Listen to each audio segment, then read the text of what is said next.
Hello, good morning, જય શ્રી કૃષ્ણ. તો આ સવારનો સમય છે, સવારે 9 વાગી ગયા છે અને મારે આ મેથી લઈ આવ્યા હતા કાલે, તો ફોલવાની બાકી હતી. એટલે અત્યારે મેં કીધું મેથી થોડોક ટાઈમ છે ને તો ફોલી નાખો, નહીંતર એ પછી પડી રહે ને તો એકાદ દિવસમાં બગડી જાય છે પછી.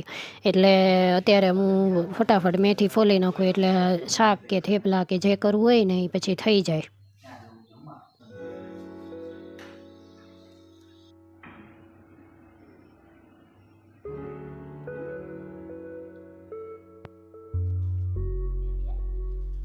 પછી આ સીધો સાંજનો સમય છે, તો સાંજે મારા બાબાને હવે એક્ઝામમાં આવે છે આવતા વીકથી. એટલે પછી મને એમ થયું કે થોડુંક એને લર્ન કર્યું હતું ને એ લઈ લઉં એનું.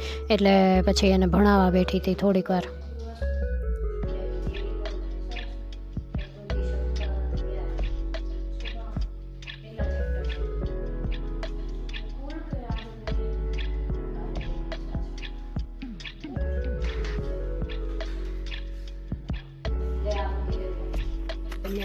પછી જમવામાં બટેટા પૌવા બનાવ્યા હતા સાંજે.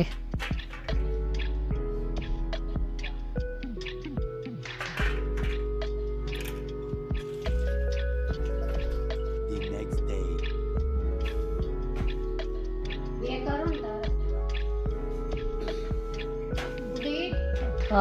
બીજે દિવસે સવારનો સમય છે, તો બીજે દિવસે સવારે નાસ્તો બનાવતી હતી હું. આ રોટલીના ખાખરા બનાવ્યા હતા નાસ્તામાં. તો પછી હું ને મારો ગુડ્ડો બે વાતો કરતા હતા. આજે એને સ્કૂલે નહોતો મોકલ્યો કારણ કે એની સ્કૂલમાં આજે સેમિનાર હતો. એટલે અમારી સાથે એને હોસ્પિટલ લઈ ગયા હતા પછી.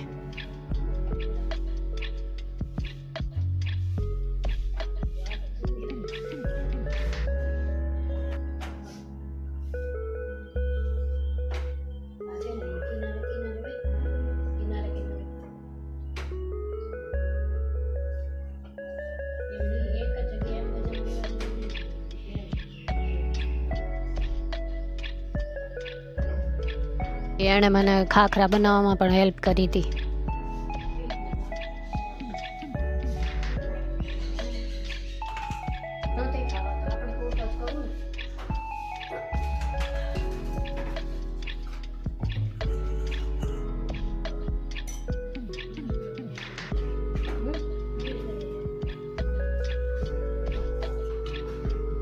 તો ખાખરા અને ચા બનાવીને પછી અમે લોકોએ નાસ્તો કરી લીધો હતો અને પછી મારી દવા લેવા ગયા હતા.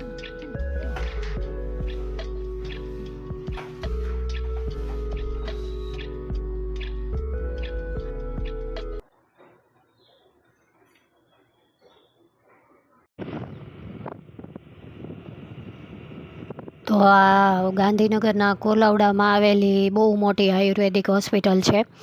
તો અહીંયા આખું ગામડામાંથી તે આ પસાર થવાનું અને પછી આપણે હોસ્પિટલ આવે એવી જગ્યા છે. તો એટલી સરસ અહીંયા રસ્તામાં મંદિર ને એ બધું ગામડાનો આખો સીન ને બધું આપણે જોતા હોય ને એવું જ લાગે એવું છે સરસ. તો જો આ પક્ષી ઘર છે, આવું બધું શહેરોમાં આપણને જોવા જ ન મળે. એટલે મેં થોડેક એની ક્લિપ લીધી હતી. પછી આ આયુર્વેદિક હોસ્પિટલ છે, તો બહુ જ મોટી હોસ્પિટલ છે. અહીંયા હોમિયોપેથિક અને આયુર્વેદિક બંનેની સારવાર થાય છે બધા રોગોની.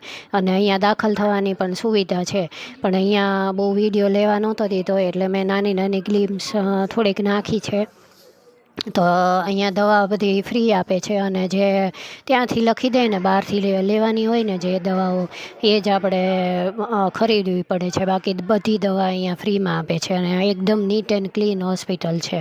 તો જે લોકો અહીંયા રહેતા હોય અને બહારથી પણ જેમને આનો સર્ચ કરવું હોય તો કરજો, કોલાવડા આયુર્વેદિક હોસ્પિટલ કરીને.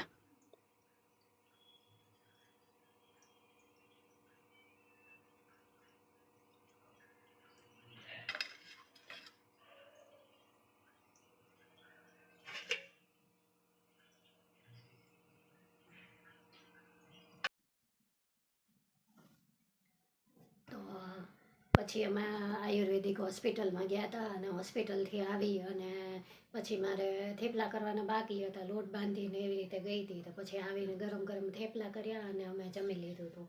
તો મને હમણાં થોડીક તબિયતમાં મજા નથી રહેતી એટલે મારી દવા ચાલે છે આયુર્વેદિક, તો એ લેવા ગયા હતા અમે.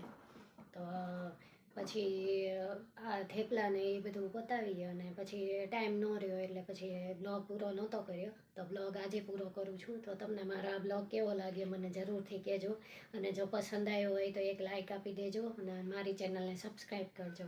Thank you. જય શ્રી કૃષ્ણ. અને હવે મારો બ્લોગ આવશે મંગળવારે, તો જોવાનું ભૂલતા નહીં.